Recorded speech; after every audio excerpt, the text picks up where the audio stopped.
Hello, and welcome to Inches and Cubes, a Warhammer 40k podcast presented by Encounter Wargaming. Our fearless hosts are me, Paul Mr. Fist Fowler, Point and click Nick Kozlo, and Adam Truaxe, the truest axe to ever axe an axe. And we'll be guiding you through our favorite parts of the hobby, so grab your cubes and come with us.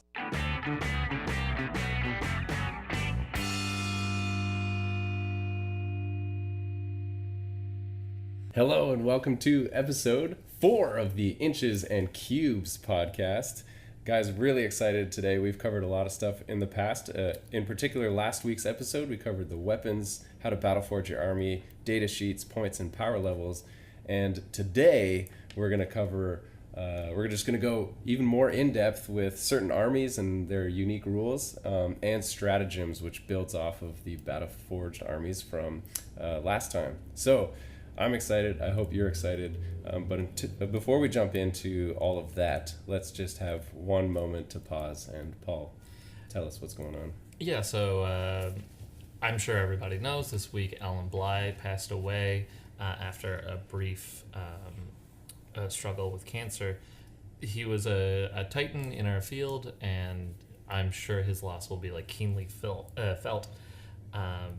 I first became aware of Alan's contribution to our hobby with the Badab war books, the Imperial Armor, I think 9 and 10. And his foreword from that has always sort of stuck with me. His design philosophy, especially for those books, was story first, and you can kind of view those two books as a testing ground for marine on marine fighting. He was also the architect behind book 1 of the Horse Heresy. So our hobby owes a great debt to him, and we're poorer for having lost him, I think. Mm-hmm. Yeah, for sure. He was huge with the RPGs as well. He really fleshed out a lot of the fluff in terms of Death Watch and I think it was Dark Heresy as well. So we've lost a great intellectual contributor to our hobby. Mm-hmm. And I hope the office doesn't suffer going forward. I know they'll feel it. They'll feel the loss of a friend and an ally. And it seemed like the article said that he was kind of the guy that people would turn to when they didn't know something about the story, or they didn't know they were stuck on something. Hey, Alan, help us out. I think he's laid down a good foundation though, and I mean, even though he hasn't been really involved in a lot of the Horse Heresy books going forward, his legacy is going to be felt. Yeah, totally. And you can feel it, like Paul said, story first. Yeah, it's really evident in all of the Imperial Armor books. Mm-hmm. Yeah, the first one he did solo, I think, was 8, the Casa Nostrum or Nostrum, whatever it's pronounced. The Orc one. Yeah, and that one, if you've ever taken a look at it, the rules in it are just so cinematic, so orky, fluffy, fun. So I don't know, but it sucks. Yeah. So thank you for your contribution. We'll miss you. Yeah. Mm-hmm. Every week we talk about our hobby progress and games played in the previous weeks. And so Nick, why don't you start off? Tell us what you built or paint recently. Well, we're still plugging away at terrain for the new store, the Sword and Board. Not sure when it's opening, but it's going to be soon. It's going to be mid-June. Definitely make a note in your calendar that June 17th, which is also the launch day for Dark Imperium, there will be a really cool event going on at Sword and Board. So hope to see you guys out there. We'll have new terrain. There may be baked goods that are nerd-themed. No promises. James, we're looking at you for that one. I've also been putting together and painting some Terminators. I got them for 30k Horse Heresy, but with some of the stuff we've seen for 40k, I think they're definitely going to make the transfer pretty good.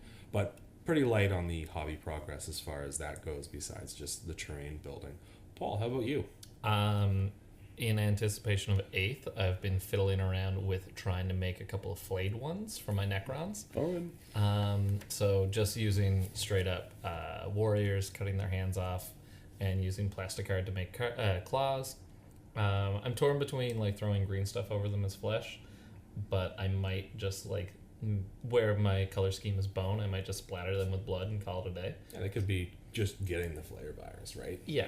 But I'm also doing a thing where I'm cutting the bottom jaw off the heads, so they just look weird. Yeah. Compared to their buddies. It reminds me of The Walking Dead when we first meet. What's her name? Michonne. Yeah, that's it. And her two brothers, just the bottom jaws taken off. Yeah, like that is the exact thing I'm going for. Just because I don't like the GW models.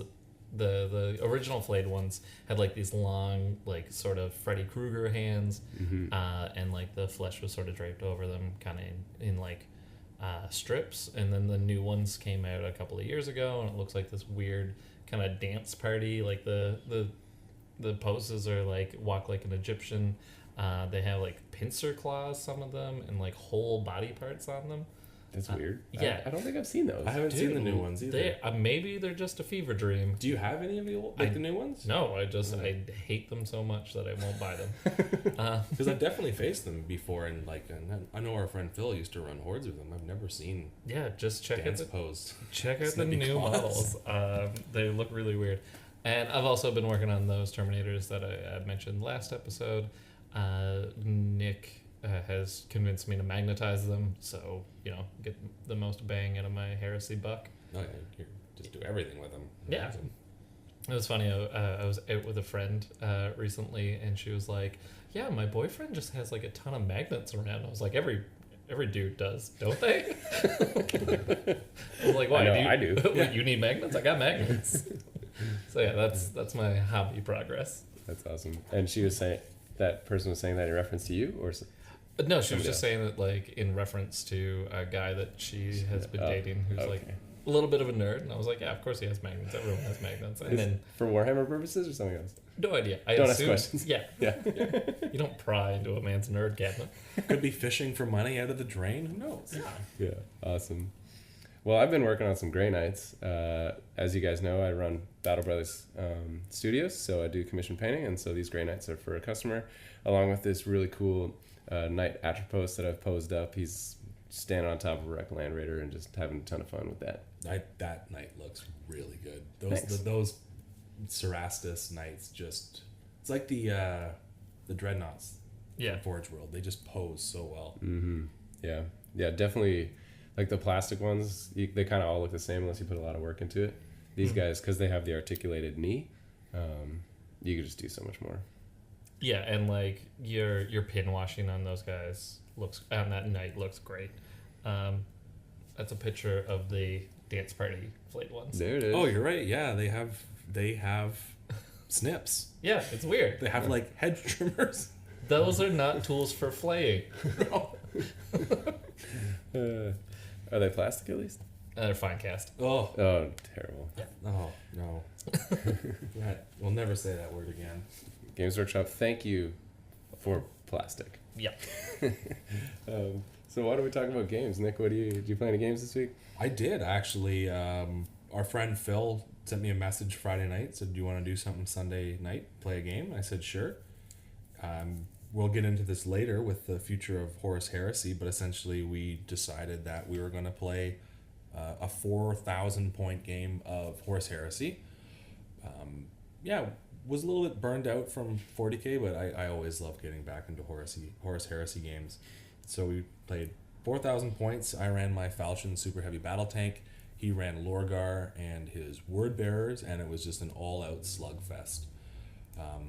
I understand why people hate the cacophony now. Some games, their biopsychic shot doesn't go off. Nope. So for anybody who doesn't know, basically, if the cacophony unload on you, they don't ignore your armor, but they just force saves through. Yeah. And for every wound you take, you have to take a leadership test. A leadership test, not a morale or pinning test. You have to take a pinning test anyways, which nobody likes. So for every wound you take, you suffer a -1 modifier on your leadership test. If you fail that leadership test, you take D6 AP2 wounds that have instant death. So you kill like 5 Marines, then they fail their leadership test, then you roll a 6 and the rest of the squad is gone. Or Galvorback, which is even worse because these guys have 2 wounds, they're toughness 5, and you're like, oh, 3 die. Yeah, or I've seen it where like you force saves on Terminators and then Terminators evaporate. I think that was the first game I played against Adam. He lost one Terminator and then rolled that 6 and the rest is the whole squad. And died. like you're like, what the hell, man? Yeah. Some games it doesn't go off, some games it does.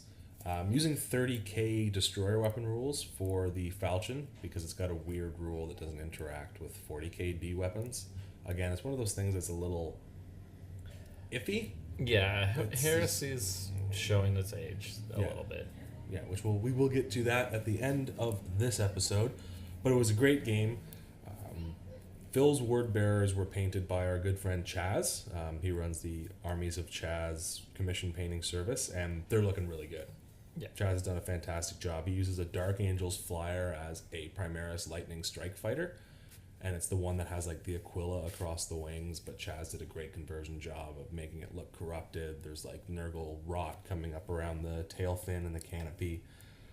It's fantastic. It's terrifying. He's got 6 Kraken penetrator missiles on it. And it did 7 hull points to my super heavy battle tank when it came in, and I was like, "Oh man, that is not good." You probably deserved it. Sounded like. Oh, I definitely did deserve it. I think I won that game. It was like 19-16, and I didn't end up killing Lorgar. I put like 2 wounds on him, and I was like, "No, I'm not gonna bother." No, like unless you have a dedicated like God slaying unit, just don't even bother. No, and Lorgar's got rerollable saves. Not rerollable armor saves, rerollable saves if he gets his psychic powers off. So he's really annoying. But it's a really nerve-wracking army to play against. Phil's a tough list builder. Mm-hmm. I do always like playing as word bearers because they're so, again, with Horus Heresy, fluffy. He runs the Rite of War that is the word bearer specific one, so everything's in drop pods, and it's just down in your face, and I'm used to being the one who's mobile, and all of a sudden I'm being outmaneuvered. And then nobody likes Galvor back either. You never face those guys. Those are what Possessed Marine should do, and he's got, I think, 10 of them. They're like some of my favorite models. I almost did a Word Bearers army because of those models. Yeah, and they're brutal. They're like 5 attacks on the charge, strength 5 rending. You put a power fist on a guy, and he's just strength 10, just punching tanks clean through. In the fluff, the Galvorbach were like killing Custodes left and right. Yep. Like when they first popped out, so they better be good. I think stat-wise, they do match up quite well with Custodes, definitely, especially with all their special rules. Mm-hmm. But it was a great game.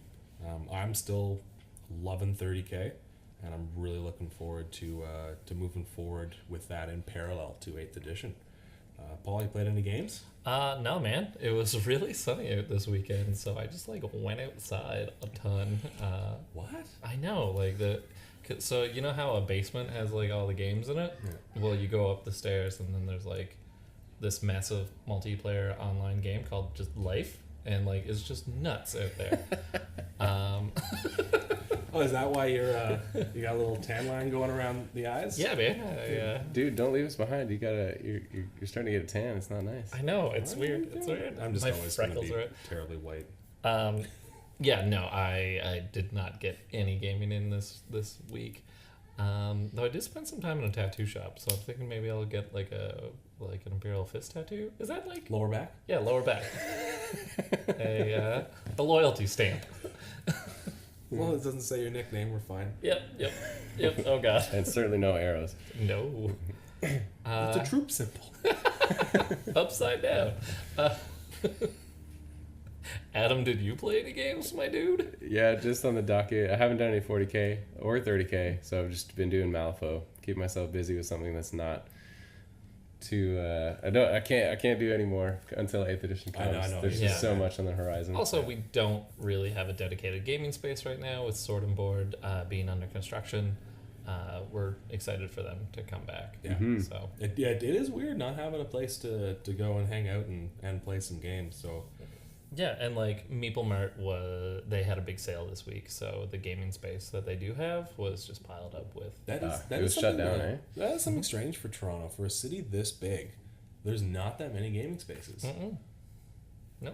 Because think about it, West Toronto, there's Sword and Board, formerly Dueling Grounds. Yeah. There's Meeple Mart, that's downtown, and then what else is there? Which is awful parking. Yeah. which doesn't have parking. That's right. Yeah. Correct. Yeah. I don't know, there's GW up in Lawrence Station. True, but they're not really. They're more of a store, right? They're not really Yeah. a gaming space. Yeah. Although that Games Workshop is one of the best gaming space Games Workshops I've seen. It is, Got like- 5 good tables. But yeah, anybody out there looking to open up a game store, Toronto's a good market for it. Or I think we just go to one of these like trendy like game cafes and just straight up throw down a fat mat and be like, "This is what's up. Here's $5. Look away." Yeah, $5 to play. We're gonna play. We were throwing around the idea of doing some outdoor Warhammer this summer. So keep an eye out for that on the Encounter Wargaming Just channel. dudes throwing dice in the grass. Dude, I'm telling you, like an outdoor summer series. We're in Hawaiian shirts, drinking tiki drinks, and Getting rid of the pasty whites. exactly. Or just becoming lobsters. My ping pong table better be under a tree. So yeah, I think that's it for everybody on Hobby Progress and Games that's played this week. Mhm. We've got lots of stuff being released by Games Workshop. There's so much stuff that we had to sit down and redo our entire episode structure to make sure that we're starting to cover some cool stuff. And so right before we jump into it, here's a quick word from our sponsors. These are people who love the hobby and want to enhance your gaming experience by either offering a product or a service. Check it out.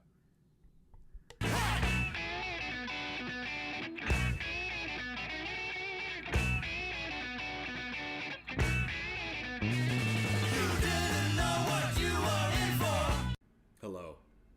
Do you like having fun more than winning games? No, nobody likes that. But I'm a better painter than I am a player. Then Hogtown 40K is the club for you. This club is for people to meet and share ideas and promote all aspects of Warhammer 40K. We host hobby events, from building and painting evenings, low-pressure tournaments, and random pub nights. Look us up on Facebook, Hogtown 40K. We're obnoxious about being bad at Warhammer. Battle Brothers Studios, a commission painting service passionate about making your miniatures and your gaming table look great. Our philosophy at Battle Brothers is this: your army is our army. Every model will be something you can be proud to show off. Send us a message on facebook.com/BattleBrothersStudios for a free quote and make that dream project come to life. We also have something special planned for the release of 8th edition of 40K. Right now, get 20% off if you commission us to paint an 8th edition starter set, or get a 10% off Army Bundle bonus for painting up your new 8th edition 40K Army. Inquire with us on Facebook for full details. So we're going to start off with stratagems. Then we're going to move into some more army-specific faction focuses that have been released by Games Workshop. So I'll take point on this one with stratagems. This is interesting to me because this is something that you haven't seen a lot in Warhammer. Think of it as kind of a one-use only limited resource that you have. Yeah. So it's used by battle-forged armies. You automatically get 3 command points, and your command points are a fixed resource. I don't think you get any more during the course of the game. I could be wrong. It would be interesting to see, like, Khorne Demon can get like a command point if they kill the enemy leader. That's Yeah. right. Yeah. Or like be able to spend their blood points on command points. Ooh, I at didn't a think about certain that. exchange rate. Yeah. I mean, the whole door is blown wide open because every unit that comes out just has their own special rules. Yeah, Yep. exactly. So And we're seeing more and more of that, and it's more and more in line of exactly what we were hoping in terms of unit uniqueness, which is awesome. if it is, I wonder what type of units. So the Khorne was a good idea. What other types of units could do that? Do you think? Well, I mean, Creed. Creed. There you go. Oh yeah, with he's got like one hand now. Yeah. No, actually no, he's been captured by Trazyn? yeah, Did Trazyn put him in the cube? yeah, straight up like Pokemon'd him. Did he beat him to one hit point first and then throw the I think cube the out? master cube. Yeah, no, like in the Gathering Storm fluff, like he loses a bunch of fingers. And, Oh, like, that's right. He's just in a bad way. Yeah. Yeah, but like I can see Creed doing something like that. Bjorn already, it says in the sneak peek thing on the Games Workshop community, Bjorn, the fell-handed, who's actually probably one of the oldest Space Marines out there, gives 1 bonus command point to whatever army he uses as well. We've also seen a few sneak peeks of some of the new detachments, and they give as well bonus command points. There has been rumors as well that some will take command points away. Yeah, and like I like the idea of that. So before we were seeing formations just be essentially mostly carrot and very little stick. Yeah. You know, like the taxes weren't there for most of the highly used formations. It was just like, oh, take these 3 units that you would normally take and like rock on. Or, you know, for the Necron Decurion, it'd be like, go out and buy some Tomb Blades. I remember when nobody could find Tomb Blades. Yeah, because like who the hell bought Tomb Blades before that? Everybody. They were selling online for like $180 a box. After that. Yeah. So like, yeah, I like the idea that it's not just a troop tax now. It can actually be a like command thing. And that, you know, think about it, like you're assembling a force from like ragtag bunches of like God knows what. It makes a lot of sense. You guys aren't as like agile and you know, mobile. It also really to me represents the theater of battle. So we have things like patrol, where I think it's just like 1 unit of troops and an HQ unit, which has no bonus command points, right? Because a patrol doesn't have the authority to call in an airstrike or call in support from headquarters, whereas I like that. Yeah, like a full-on battalion. Like, think about it, right? Like a full-on battalion commander, they can call in artillery support. They have the authority to call in airstrikes. They can do a whole bunch of fantastic stuff. Yeah, depending on who it is, they can call in like an exterminatus. Yeah, exterminatus and a little barrage. So, because I think we've seen Nobody say virus bombs. He said exterminatus. There's we can do There's- vortex torpedoes, Cyclonic torpedoes. I would love to see someone like write rules for that in game. It's essentially flipping the table. Yeah. Like, Oh yeah. Oh, it definitely is. Yeah. But that goes from So everything. you're playing Battlefield Gothic on the table over, and Yeah. Paul and I are fighting against each other on the ground, and then you just walk over and say, "Yep, this has happened." Just toss the table over. Bill, get your planet killer. We need it. we need it. We need it now. So I think what we've seen so far is the patrol, the company, and the battalion. Mm-hmm. So the battalion It's actually is patrol, battalion, and brigade. Oh, it's the brigade is one Okay. higher. So brigade is like 3 HQs, 3 to 6 troops. Oh, Adam's got it right here for me. Fantastic. Thank you, Adam. So it's minimum. These are your requirements to field a brigade. And a brigade is 9 bonus command points. So that's putting you at 12 if you can run a brigade. So a brigade is 3 HQ units, 6 troops, 3 elites, 3 fast attack, and 3 heavy support. You're looking at probably big, a like minimum of 3,000 points ish. Yeah, Maybe 2,500. even 4,000. I don't know. No, they're dropping the points and everything. They're dropping Yeah. the points. You're maybe looking anywhere from 1,850 to 2,500 to field a brigade. For like minimum units. Yeah, minimum Like- units with not a lot of. You're just trying to squeeze it. Yeah, Because who but- knows what the standard tournament size is going to be, right? Right. And at that point, like, you're just kind of hamstringing yourself for rerolls and stuff. Yeah, exactly. Because I think the battalion is what we're going to see as the normal CAD now for maybe like a Definitely. 1,500 point game, which is just 2 HQs and 3 troops as your compulsory core, we'll call it. Yeah. Now, what are these command points, you ask? What do they do? We're talking about them. We haven't. How do you hear them ask that? I could see the questioning look on your face. Well, so we've only seen 3 different things. Now, these are usable by all factions, and I think we're going to see a lot of really cool faction-specific command point usage.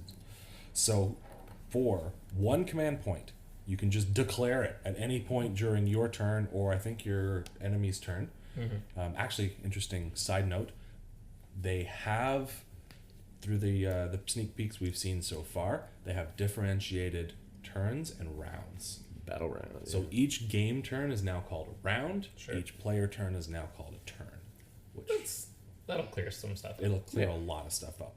So each round, I believe you can use a command point to reroll any dice. I love it. As the basic one.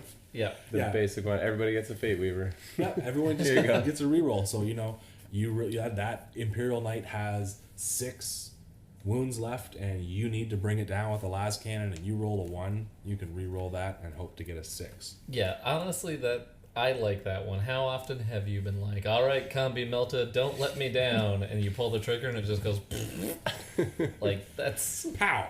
Yeah. It's just a flag. Flag bang on it. From the mask. Yeah. So, like, I like that. Yeah.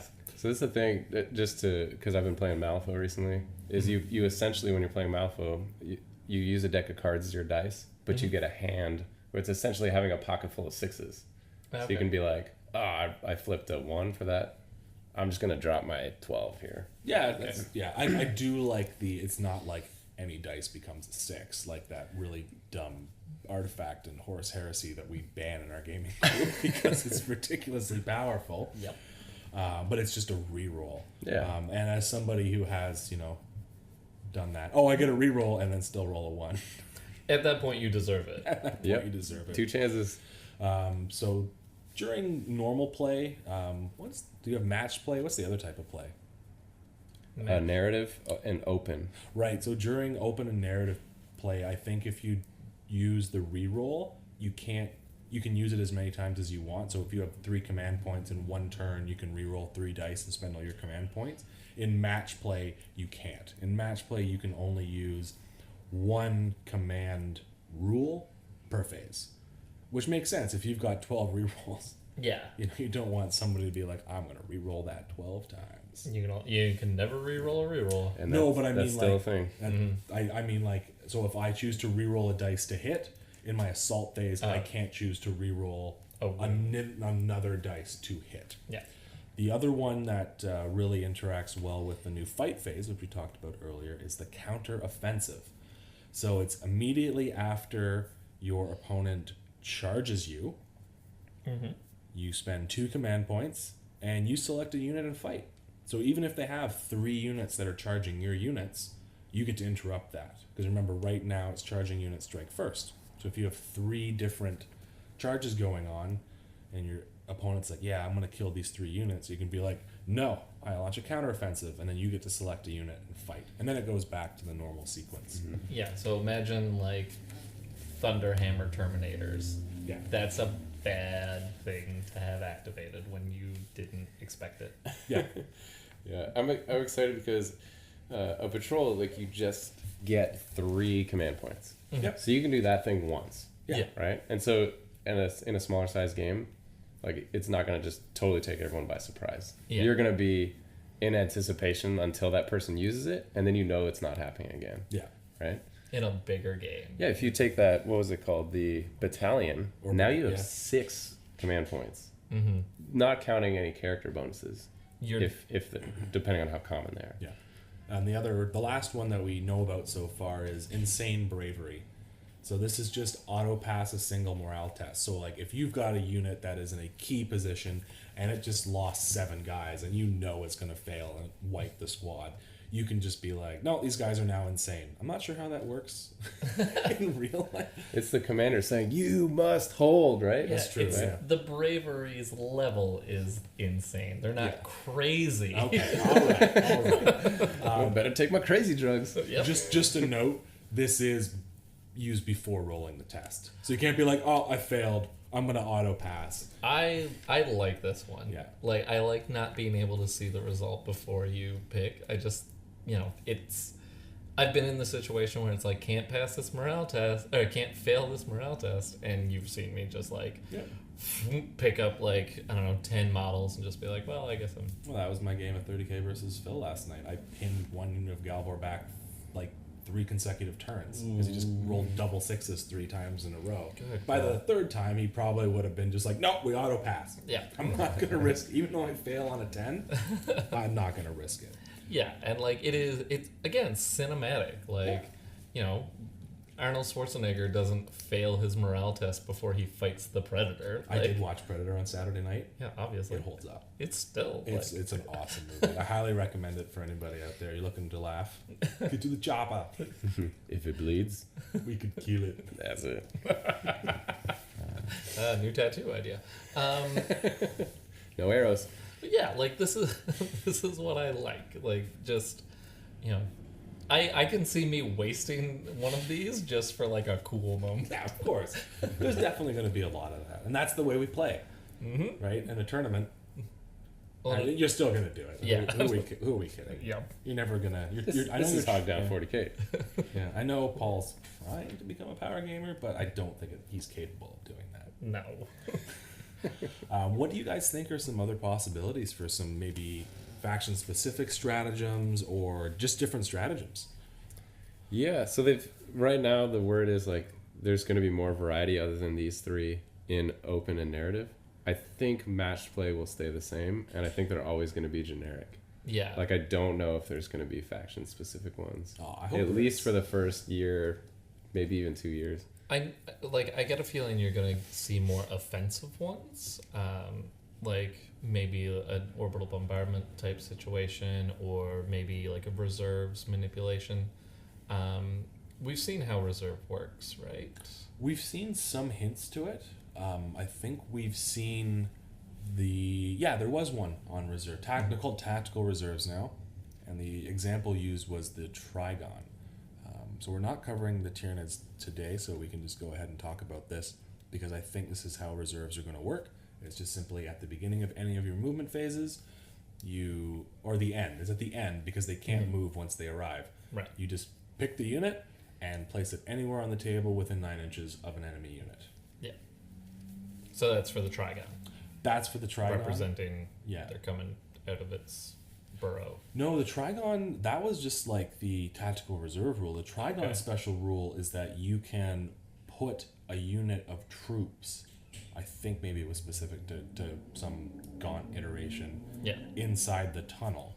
So when the Trigon arrives, then you place a unit of Gaunts within 6 inches of the Trigon and outside of 9 inches from enemies. Oh, okay. So I think that was the Trigon specific rule, whereas the reserve rule, I think, is just place 9 inches anywhere on the table Cool. for teleporting and subterranean Yeah. assault and falling from high orbit, Yeah, well- materializing into existence. Yeah, and like that, this whole rule is what got me excited about those Flayed ones. Yeah. Just because I want to do them. I want like metal zombies. Just coming out of the ground. Yeah, right? That's why we paved this area. Oh, yeah. Put that flagstone down for nothing. There's going to be a lot of options for stratagems. I'm excited. Don't know a lot about it. I think it'd be cool to like for our tournaments and stuff. We like to add a little more character to them, right? So sometimes we use the Astra Missions and stuff. Yeah, and That's a it just blows open the door for players to get more creative. and homebrew ones. Yeah, We exactly. could do some homebrew ones for a campaign or something. Well, back in St. John's, a friend of mine ran a tournament, and they did a thing where you brought a non-perishable food item, and for every item you brought, you got to re-roll one die. Come on, Well, right? right? So free command point, right? Yeah, and one like I've heard stories that like one guy showed up with a bunch of ramen, and everyone was like, "Actually, you're an asshole." 'Cause- Like a bunch of 25-cent ramen. Yeah. It's funny you mentioned that because in high school, in my final year, I remember one of my teachers was like, for every item you bring in for your final exam, I'll give you 0.5%. And me being me, I just went out and spent, I think it was like $90 on cans of tuna. There you go. So that's And what, I just- 45% just guaranteed. Yeah. I came in, wrote the test, and walked out. He's like, I'm not giving you 100%. I'm like, you can max it out at whatever you want. I don't Yeah. care. Now you're making up more rules. Can't make up more rules. No. Enjoy your tuna. Yeah. Yeah, tuna's great. We're pro tuna here. Unless it's the Tau tuna. Well, I don't understand that reference. they're fish. The big, the huge Forge World suit that they put out. Its Is that what its they nickname call it? is the tuna. I've never heard that before. Really? Because Yeah. it's called the Tau Unar or something like that. Oh, the Towernar KV 9000 Supremacy Battle Suit The with tuna.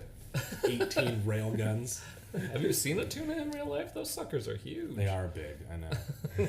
I thought a tuna was a little tiny fish, and No, when I man. saw one, and I was like, that thing is like 600 pounds. Yeah, that's the whole thing. Like a can of tuna makes you like, oh, they're little, and then actually no, they go for like $10,000 in America.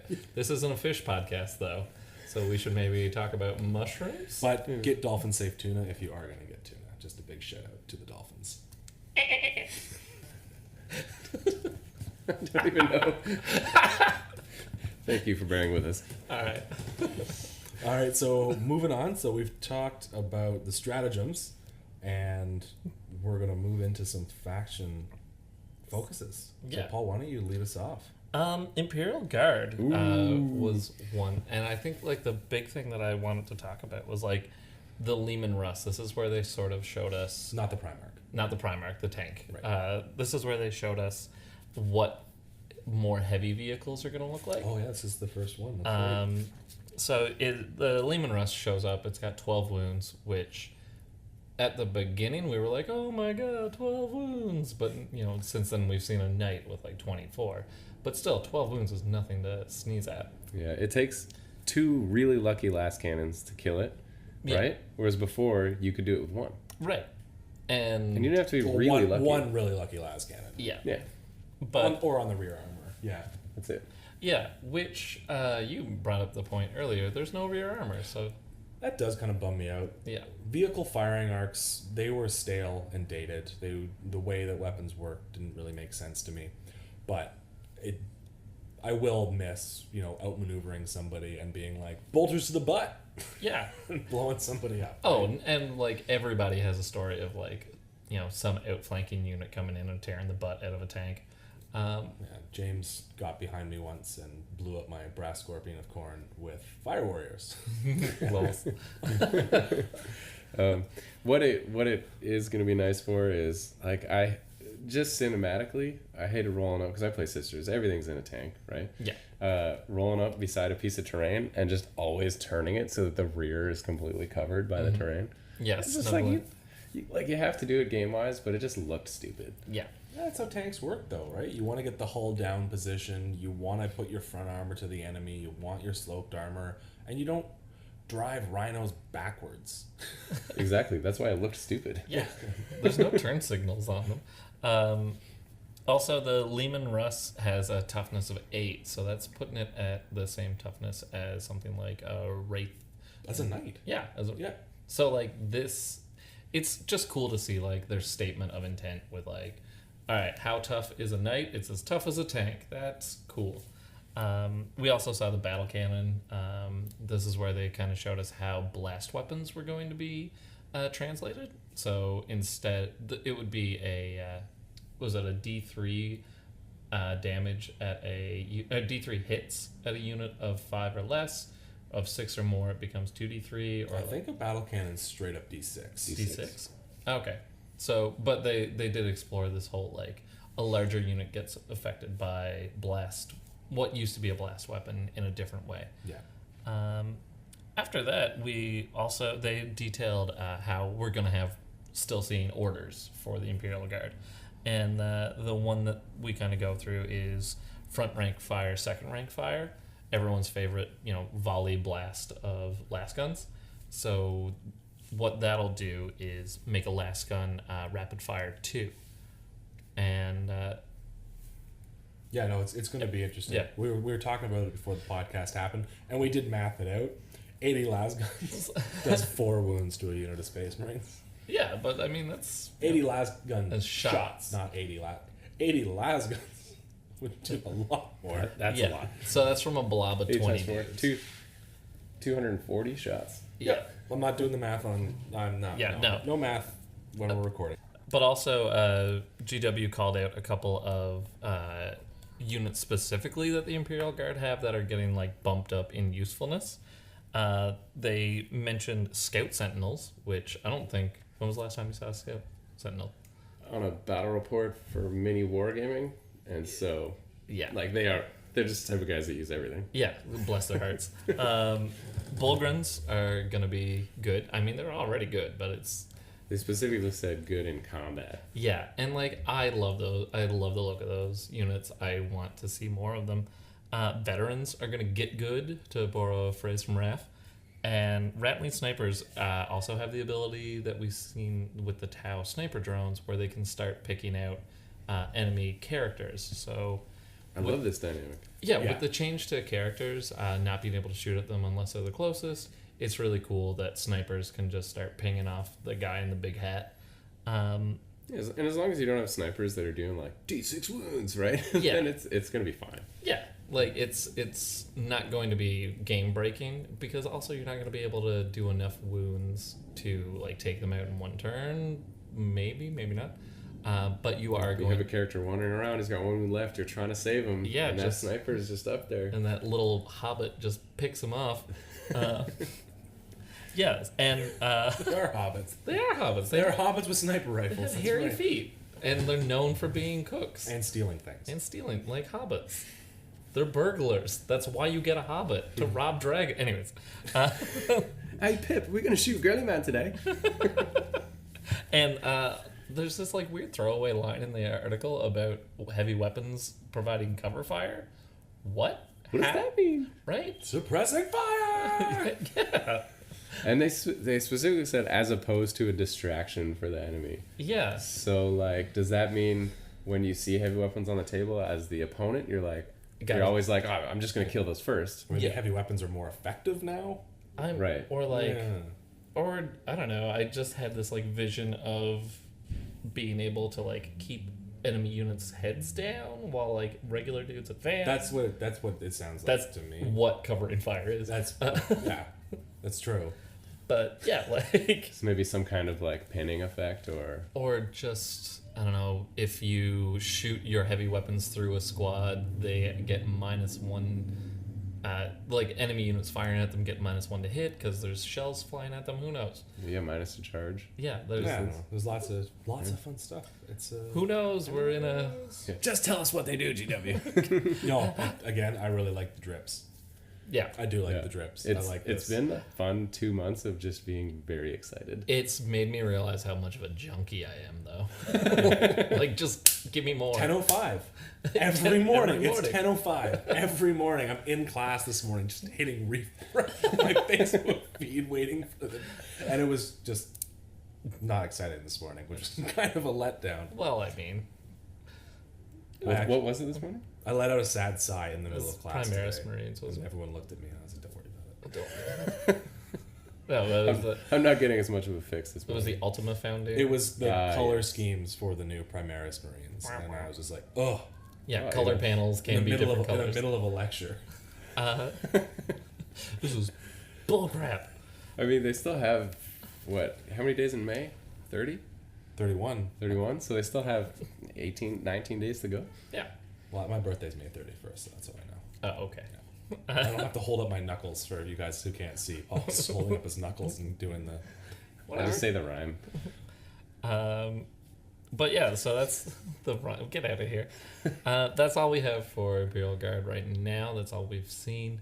I'm really looking forward to seeing how commissars function. I love the idea of executions until morale improves. I love their description in the faction focus was they're encouraging, quote unquote, I'm doing the bunny ears here, encouraging presence. Yeah, executions will continue till morale improves. But we mentioned Tau. Adam, did you want us? Yes, I got the butt end of this one. Nobody likes Tau, so I just said I would just take it. Oh, with apologies to Brian. And James. So there's some cool stuff. You know, I think Tau is the army that when it came out, we were all really excited because we were like, oh, this is cool. Like all of us who kind of have a little anime itch to scratch, this is our chance to do that. This is not the type of anime I like. And fair enough. But Not enough tentacles for Nick. This is a family show, Paul. and then they just got so good. Like I don't. They got good, but they were one dimensional. right. So initially it was the The Kroot.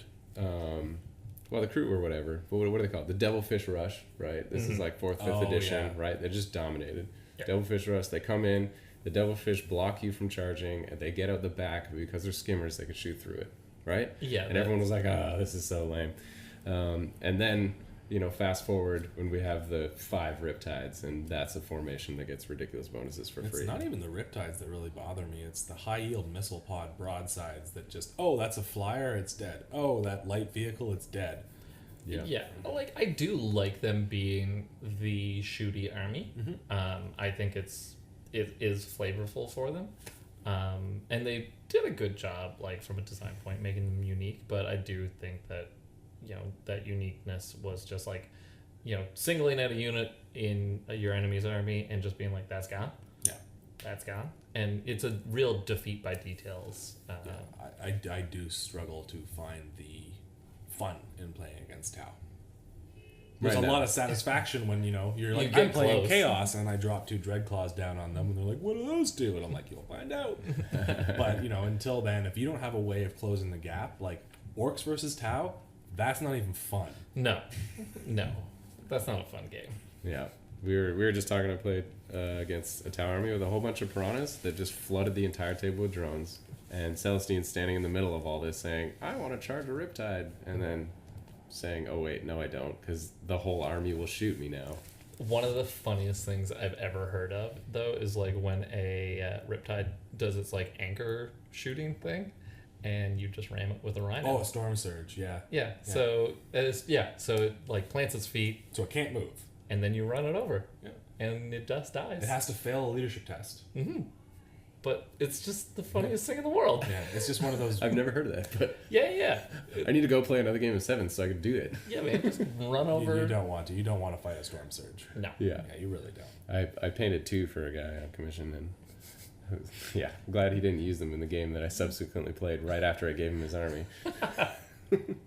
Anyway, so let's get to some actual facts about New Tau, not just complaining about Old Tau. I wasn't complaining. So Storm Surge. Observations. Let's start with that because we started it. We were talking about them. They have 10 weapons that can all split fire. That's kind of cool. And the anchors now, instead of, what was it before? Like double shots or something stupid, probably. You can't move, and yeah, I think it gave some sort of bonus to the amount of shots you were putting out. So now it's +1 to hit to all those guns. I think that's just a cool thing. Yeah. Like, so they're going to be hitting on what, 2s? No, I think across the board, Tau's ballistic skill 3, which means they hit on 4s right now, like So- all the Riptides. I Yeah, think the so Storm they'll Surge do- is the same. Okay, so they're going to hit on 3s. Yeah. So that's that. That's kind of cool. There's just lots of shots. I mean, that's what it looks like, right? That's a thing just stacked full of guns. I wonder what the downside is. I think it's can't move again. Okay. Can't move yet. Single marker light is reroll 1s. So now if you combine a Storm Surge with a single okay. marker light hit, hitting on 3s, reroll some 1s, you're getting a little bit more effective. Yeah. They didn't say what multiple marker lights stacked on a unit does, though. Marker lights really haven't changed from because Tower released in 5th edition. They really haven't changed. They've added some new things, but it's like ignores cover, ballistic skill, and the big one is the 4. Upping their missiles to D, right? no. That's new. The seeker missiles, because Tau had their very own special seeker missiles, which could just hit you without line of sight. So I think we'll see things like seeker missiles still around. Yeah, seeker missiles. I like that that mechanic. Like, it is like going back to what you were saying about anime. Like, picture just a big cloud of missiles all kind of swirling and leaving those cool contrails. Yeah. Yeah, like, I think that's a really cool looking attack. Yeah. Agreed. And especially if they're limited in one use only, like, Yeah. why not? So I could see they specifically said a single marker light is reroll 1s. It could be like the more you stack, the more of it you get to reroll. So reroll 1s and 2s, and then reroll 1s, 2s, and 3s for the more marker lights you have. Yeah. Battle suits. So this is the first cool unit that came out for Tau, the crisis suits, and everyone was freaking out. And they've subsequently got more and more cool, giant, big robot suits. And so the basic ones that we've all known and loved that not many people really use, they now have 3 weapons. And the missile pods, they said, are AP -1 with D3 damage. So that's kind of cool. Yep. Strength? Do we know? They didn't say the strength. Interesting. So Okay. for now, we can assume maybe the same, strength 7. Yeah. So they're gonna be for popping your multi-wound, like Tyrannid Warriors, your Orc Knobs. Like, Yeah. they're gonna come in handy. They kind of always have been side by side with autocannons. stat line wise, strength 7, AP 4, right? That kind of thing. Yeah, that's true. 2 shots. I think they had a shorter range, but Yeah. besides that, same profile. And so, and this is a cool thing. They now have fly. Yeah. So they had jetpacks before. Pretty cool, right? Pop out, shoot some stuff, pop back. But now fly. You guys ready for this? No. Drum roll. They can fall back, move, and shoot with full effectiveness. That's Gundam as hell. So we mentioned this in an earlier episode, how now a unit can fall back from combat, and they can't do anything. Well, battlesuits, which are super shooty, Can shoot. can fall back and shoot. Now this does go to fly, and I think we're going to see fly on a couple other units, both in the Tau Codex and outside. And we had a little bit of discussion. It is possible that fly allows any unit that has fly, and not just specifically drones, to fall back and shoot at full effectiveness. So we're getting little tidbits in each of these faction focuses to how all these keywords are going to work. So it's really interesting to see. So immediately what I thought of after was those... Celestine? No, the new... That would be cool. But she already does that, hit and run, right? But you fail it. And I like did. you did 3 times in a row. Don't remind me. This is his house, dude. I gotta bring that up. No, I was thinking the Primaris Marines with the jump packs. Yeah. They have Yeah. fly. The interceptors. Yeah. There. Intercessors, interceptors, Interdictors. interregnum, Yeah. Wait, what? interregnum, Interweavers? between kings. Oh. I heard interrectum. No. Oh God! All right. So falling back and shooting at full effectiveness, like that is, I mean, combat armies were all really excited for a while, and then they saw fallback move and were like, ooh, is that going to be really bad for us, really good? And we kind of had a good discussion and saying, all right, maybe kind of middle of the road, maybe not too impactful. Hopefully when you charge that unit of crisis suits, you're just annihilating it, right? Yeah, I don't see Tau being good in close combat. Yeah, so I think this is a really good solution because we're seeing assault get essentially better or like more impactful, you said. Less sucky. So without making the Tau better at combat, how do you make them better at combat? This is like a good answer. Yeah. So you won't have players just being like, oh god, I'm stuck in combat, like that unit's done, like eventually. This gives them some flexibility and it's gonna make them more fun to play. Yeah. And I don't think it'll make them any less fun to play against. So Yeah, I would have maybe liked to see a -1 to hit or something. Like you're distracted trying to get away from these dudes who are clawing at your face. yeah. But we'll see. They're See how it probably but they're still out of combat, so they can get charged again. Like Yeah, they're still got a full round of shooting though, right? yeah, Yeah. Because you're not charging battlesuits into anybody no. unless they're Grots. Hopefully the unit has been whittled down a little bit, and so as opposed to a full set of 3 battlesuits jumping out, you're only seeing 1 or 2 jump out. Yeah. And this is like one of those abilities that like if you're a good player, you can deal with. That's Like, it. Blocking. I think blocking is going to be huge. Yeah, 'Cause blocking again, them. it's the 1-inch thing. Yep. Right. You're not shooting these heavy weapons if you're blocking this unit off. Yeah, like I think we all fall into the trap of like finding out what a unit does and being like, that's too good. It's like, well, outplay it. Yep. Like, Yeah, figure it out. Yeah, figure it that's out. what you got to do. So the other, that's it for battlesuits. Yeah. Yeah, cool. And then they put out a little data sheet, not the full thing, I don't think, but a small data sheet for the sniper drones. And we saw something neat there called Savior Protocols, where we can assume that this will be on multiple different drone units because it specifically says drones As the keyword. as the keyword can soak up wounds for Tau models that get hit within 3 inches of them. I think it was keyword Tau, infantry, and suits. Yep. I don't think it's going to be vehicles for Tau. Right. Yeah. yeah. Which is what they did before.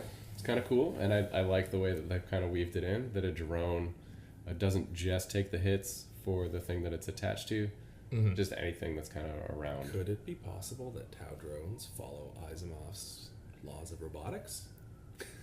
Yeah, maybe. I was thinking more batteries not included sort of thing. but You're gonna have to tell me what that is.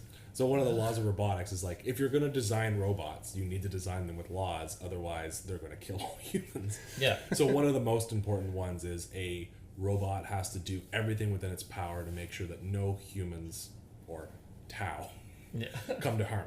Is this from that Will Smith movie, iRobot, or whatever it was? You're breaking my You're- heart you're- right now. Oh, Adam. Or is this a real person?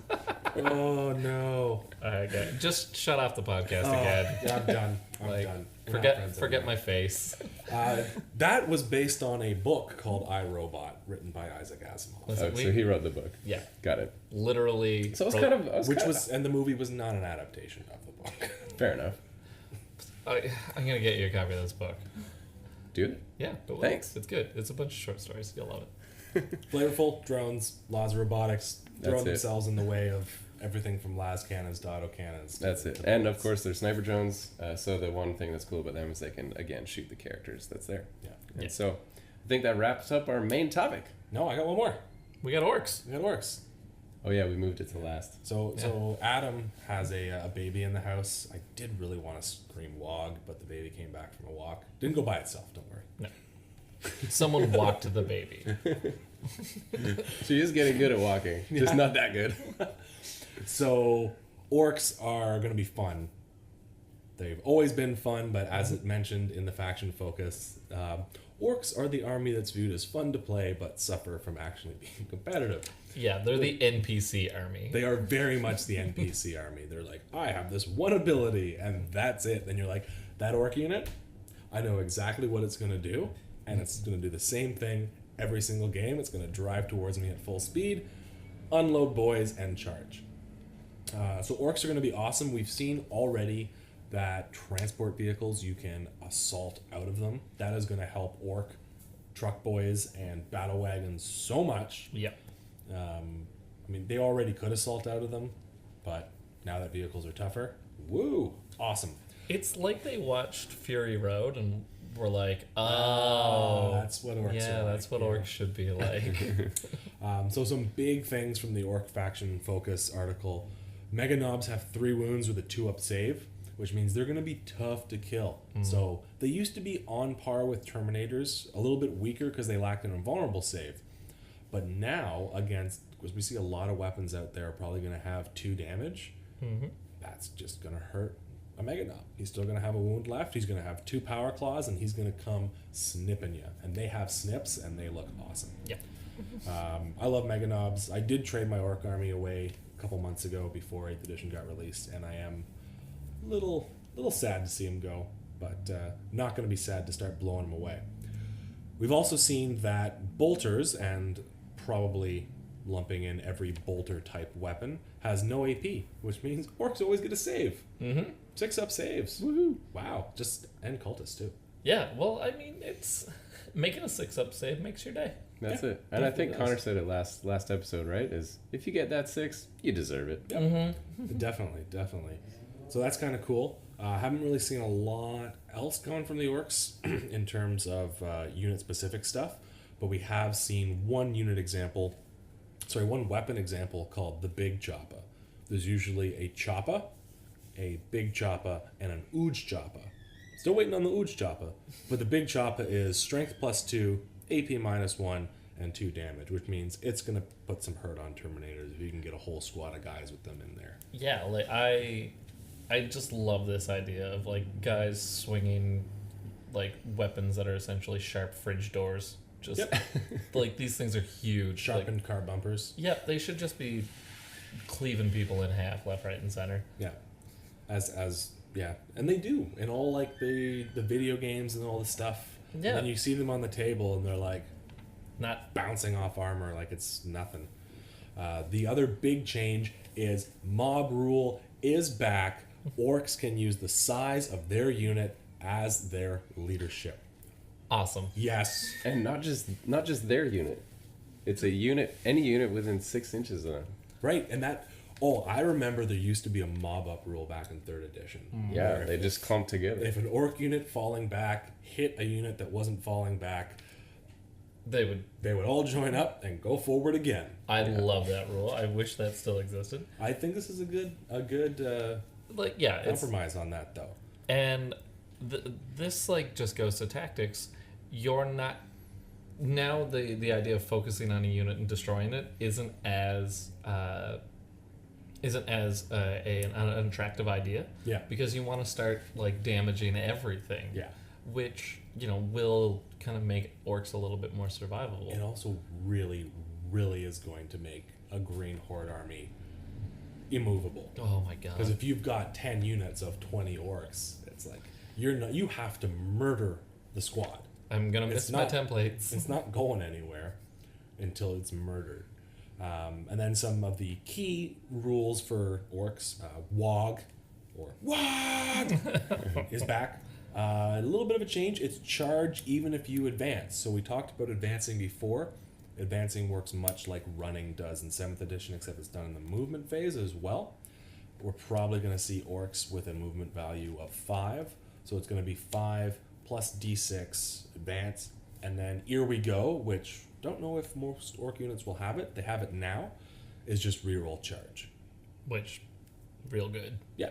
So you're moving anywhere from 6, because let's face it, orcs aren't shooting. Yeah, they're the They should, mean, they will, should be, but- they should be advancing. Orc boys aren't shooting. yeah. That should We've all be good. everyone has a story where something dumb died to orc shooting. It's true. It's very true. So orcs are going to be in your face, and they're just going to be running towards you and charging in right off the bat. With the amount of twin-linked weapons they have, it's nothing to shake a fist at, and doubly so now. Yeah, they're going to fill the air with lead. Yeah, but any self-respecting orc player, if they're in charge range, If they're it's your charging. boys, you're going. Yeah, Yeah. that's Yeah. right. Yeah. And then the final note we have here is Weird Boys.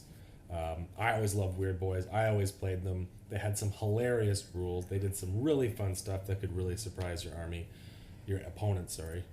Actually, that's a lie. It could surprise you too. Yeah, when yeah. you rolled a headbang and your guy exploded and killed. Whoopsies. Yeah. Oh. And then we've only seen one psychic power. I'm thinking it's going to be a psychic power, or was it just an ability? I didn't say, not that I can remember anyways. So I have a feeling Weird Boys are going to be psychers, and one of their powers is it just simply teleports a unit 9 inches, and there was no restrictions on if it could charge after. Yeah, no, these guys are getting speedy. So that's Let's get that horde up the table, right? That's going to be really interesting to see. I'm excited for orcs. I'm excited to see them across the table for me again. Right now in our gaming group, we only really have one person who plays orcs, and I gotta tell you, James is just excited. Yeah. Here's what I wonder. Could you put your weird boy in a tank and still use that ability? Teleport your own tank up? like do the flat out or whatever the equivalent is now, right? Nah, I think No, I don't think you can use psychic powers inside transports. You No. cheesemonger. We'll see. Hey man, everything's just getting simple, right? That's true. And they're not saying no, they're saying yes these days. So Yeah. It's true. Yeah, I think that about wraps it up for our faction focuses on this week. We're going to have more army specific stuff coming in the coming weeks, so stay tuned for that. I'm excited. Every faction is just getting cool. Yeah, like we keep saying it, every unit has a use. Yep. And hooray for that. all those models sitting on the shelf collecting dust are now standing there going, "Use me." Nick's working really hard to try and find something witty to say to that. No, I was waiting for you to do a segue to our fun time. All right, so for fun time today, there was Warhammer Fest over the weekend. This was it wasn't Victoria Day weekend. No, it's Memorial Day weekend. Memorial Day weekend. Do they have that in the UK? They don't have it in Canada where we live. Wait, where am I? Adam's apartment. So over this weekend, there was Warhammer Fest at Warhammer World, and there was a lot of stuff dropped. We got rumors, we got pictures of Magnus the Red fighting Lehmannrus, which was the first actual photos we've actually seen of Magnus the Red, the model, in person. There was just, you know what, guys? Stop recording. We're buying tickets. We're going to Warhammer. That's good. Yeah. There was just such cool stuff for both 30K and 40K. And one of the big questions our gaming group was asking ourselves is, a lot of us play Horus Heresy. We started summer of last year, really got a lot of the people excited. I think a lot of it had to do with fatigue from 7th edition, but it's really grown into a mainstay of our gaming group and our club. So we were very invested in what 30K is going to be, and like with 8th edition coming. And I'm kind of disappointed in the direction they chose to go, but I have seen some silver lining, and I'm going to have a positive attitude towards it.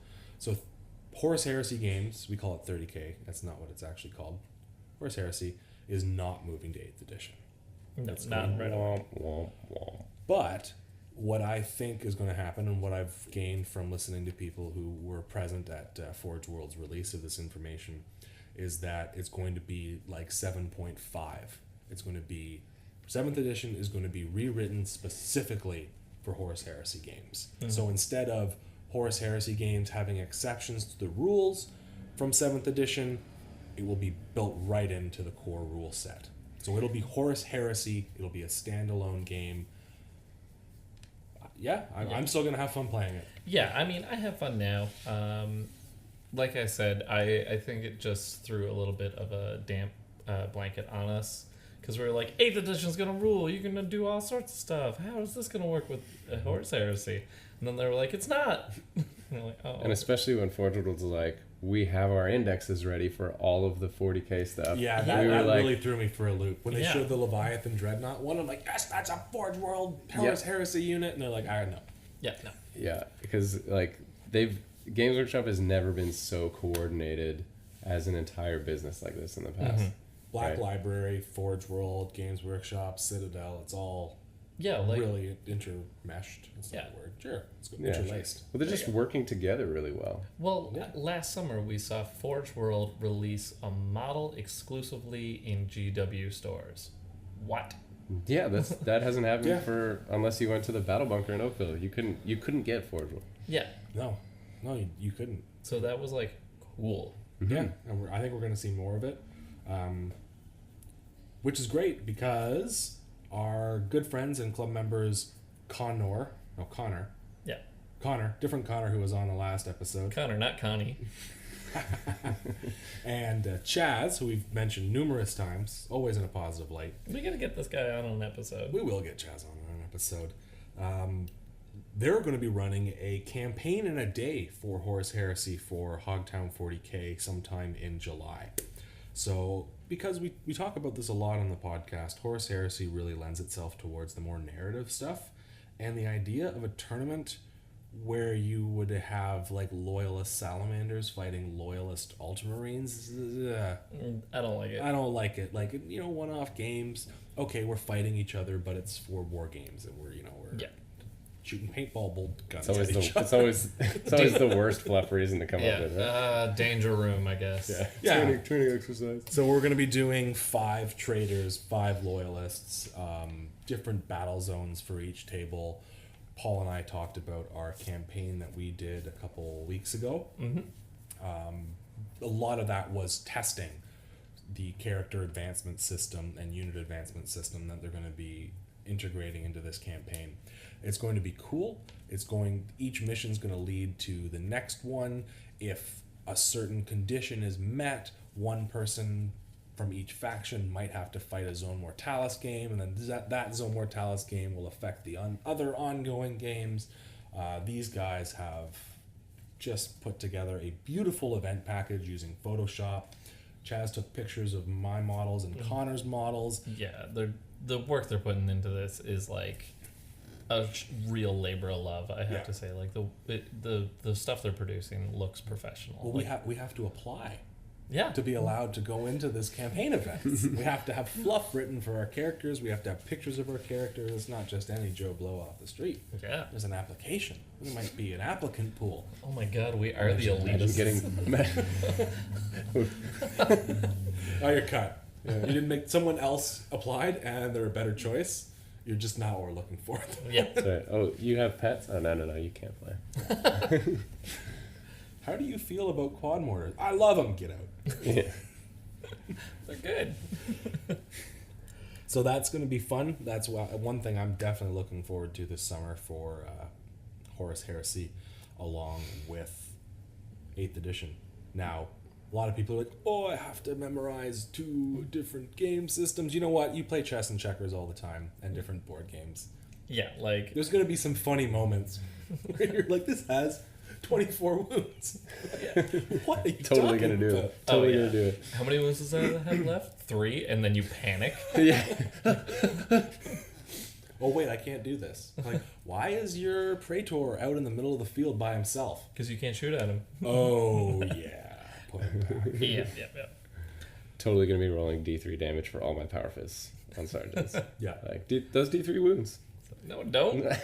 You damn fool. Yeah.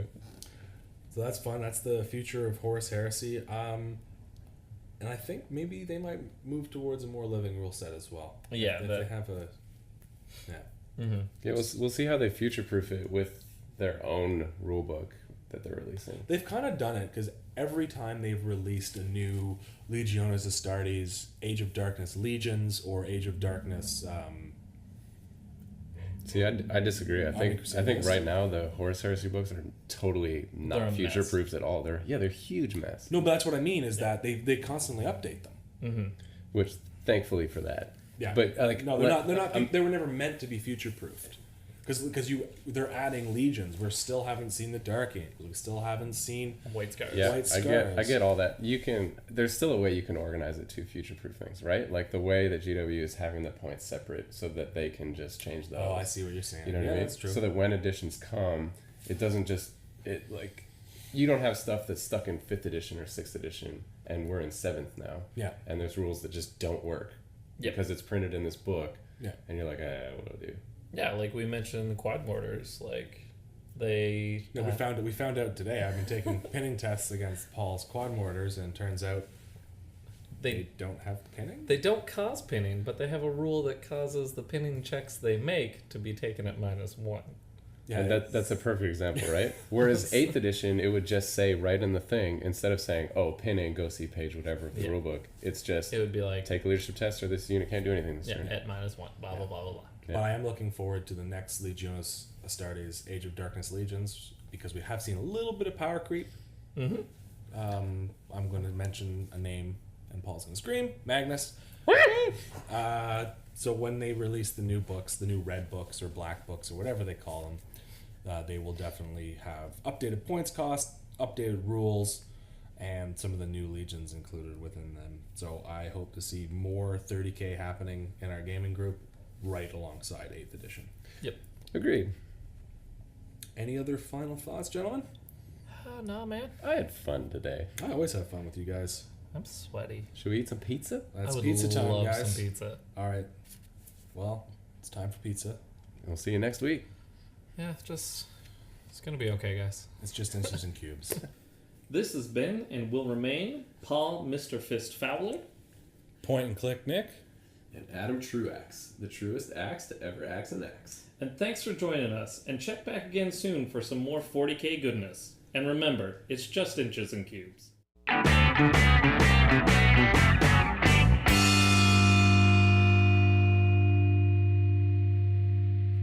Like a monkey in a